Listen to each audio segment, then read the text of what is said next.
એનેથી ભક્તિ ન મળે. ભક્તિ માટે तो कोई महत्वની કૃપા જોઈએ. नारद जी के शब्दों में कहूं भक्ति सूत्र के तो महत संगस्तु दुर्लभो अगम्य अमोघश्च. महतનો સંગ દુર્લભ છે પણ અમોઘ છે. મોટાઓની કૃપા. બડે નન કો આગે દે ગુરુ. એ બડે નન કો એટલે કોઈ ઉંમરમાં મોટા હોય એની વાત નથી. મોટા કોણ આપણા માર્ગમાં? યથા વ્રજ ગોપિકાના.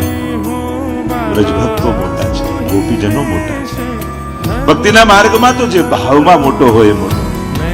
તમારા ઘરમાં તમારો પૌત્ર પણ તમારા કરતા અધિક ભાવ વાળો હોય ને તો એના હાથે જારી ભરાવીને તમારે એને હાથ લગાવવો. કારણ એને આપણા કરતા ભાવ અધિક છે તો ઠાકોરજીને એની હાથની જારી આરોગીમાં વધારે આનંદ આવે.